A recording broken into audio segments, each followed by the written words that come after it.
Judging by the commitments, is net zero possible though? I mean, no matter what the timeline is, because that seems to shift and change a lot. But is net zero even a possibility? I think in some countries it is, in some countries it isn't. And that's a kind of a long-winded way of saying no. Because one of the reasons is that getting to net zero requires a lot of renewables, which is unbelievably expensive.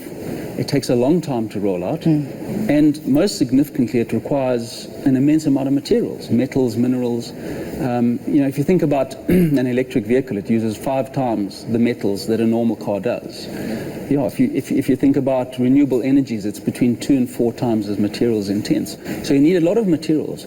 Where are these going to come from? Because things like nickel, zinc, cobalt sit in places of the world where people don't like to go and operate. It's logistically difficult to get in there. Plus, when you do find it, it just takes longer and longer and longer to bring new production to book. So making sure, this new economy that everyone's talking about, the renewable energies, they're so linked to the old economy, actually. If you look at a wind turbine spinning nicely across the field, remember that there's 170 tons of coking coal that's gone into that turbine. There's a lot of rare earths in the magnets in the nacelles behind the blades. If you look at a solar farm, it's 70% silica, 10% aluminium and 2% silver. So you cannot extricate the new economy from the old economy. And that's why when you think about the energy transition and net zero and the importance of the COP conference, I hope that there's more pragmatism. They don't just take a myopic view towards this objective. They must embrace all energy forms and basically put all options on the table.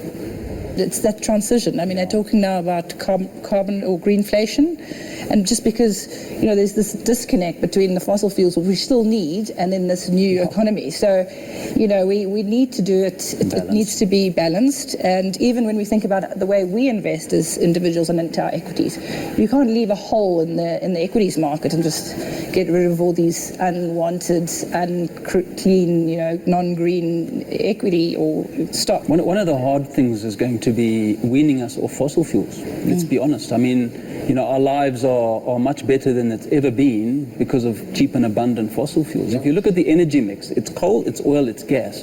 Renewables is this teeny little sliver at the top, and it's cost a hell of a lot to get that renewables to increase its market share by just that little bit. So it's a hell of a challenge,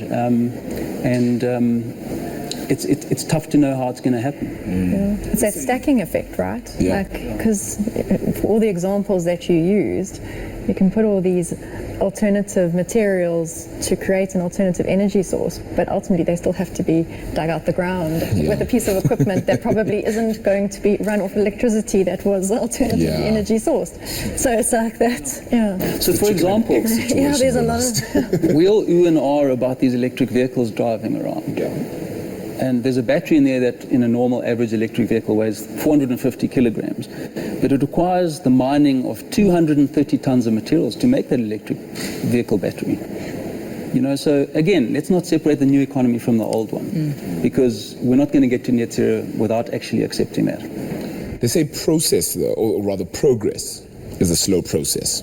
Right, so, and I think in this context, we're going to have to understand that in order for us to get to anywhere, it's going to take time, it's going to take effort, but it's really going to take us understanding that it's not the same. It's not just an easy fix, and there isn't just one solution for it, right, across the board. And I think that is the element to understand here, even for investors, anybody who gets into the space, to say to themselves, we're going to give ourselves some time to actually get to grips with why this is so significant and how we can then make a meaningful change. Because without that, we're literally just throwing money into an absolute abyss, really, more than anything else. I think it's that balance almost between sort of complacency and acceptance. Like to be accepting that there are limitations and there's different contexts is fine. Like we actually need that understanding, that acceptance that there are going to be different time frames, there's got to be different focus areas, but I suppose what the onus is that no one should be complacent. I watched a very good Stanford University presentation recently that went back to the 1800s, and it basically drew this chart which showed the arc of different energy transitions over time, so starting with wood and coal and gas, etc. And it was really interesting. And then they superimposed solar and wind right on the, as you look at the chart, right on the bottom right-hand side. And what normally happens is, since the early 1800s, a new form of energy takes 100 years to get 50% energy market share. 100 years for 50% energy market share. And we want solar to get to 70% of the market in 30 years. Is that possible? It might be with technology and the best brains in the business, but it's going to be a stretch. Yeah, certainly does feel that way. So I'm going to give you the last word, if I may, just with regards to how do we ensure then that everybody plays their role, plays their part in what is clearly a difficult part of society. So interesting, because when I was thinking about this interview and chat that we were going to have, and I got home yesterday, and I think I was telling you about it, and my little 4-year-old ran up to me and he said, "Superhero mom," and I had a big sign for myself.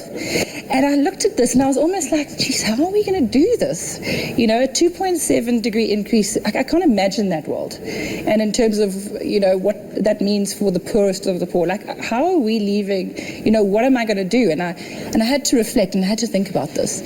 And I thought, take it to the boardroom, make a start, and every single day ask a question and make it better. Okay, so we've done this in the last 2 months, what are we going to do in the next 2 months? That continuous, and whether it's from an employee perspective, and going to your employer and asking, do we have a plan?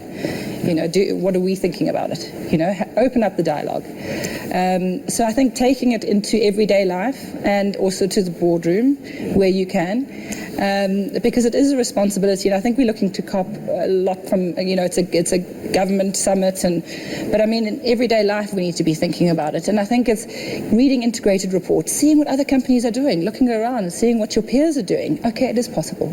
So I think just being open-minded, that, obviously there's going to be allocating that budget, but it's also the education piece, and it's educating everyone, so that's what I think we need to do. Folks, one thing I can say for sure is that I know I've learned a lot from this, and I think it's been absolutely beneficial to all of those that may be listening, watching, or just a part of this conversation, and realizing that it isn't as simple as we thought it's going to be. There are so many nuances that need to be attached to a conversation like this. So thank you to all of you for your time.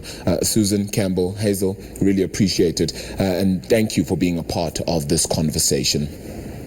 One thing is for sure, though, is that every time we get into a discussion like this, we're going to have to realize that there are different goals for different parts of society. And that is what we're trying to achieve, understanding what works for each person and still getting the right result, still finding that solution, right, that gets us to the place that will help society best. Net zero may not necessarily be the end goal. It may not be the goal we need to achieve. But what it may be is something that we can strive for as the best part of all of us.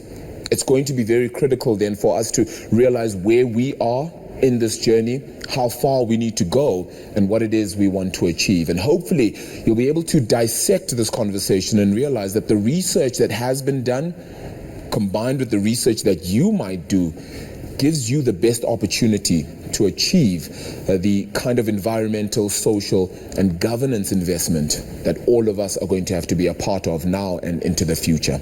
So thank you once again for being a part of this conversation. It is the Investec Working Lunch with myself, Arabile Gumede, powered by 702.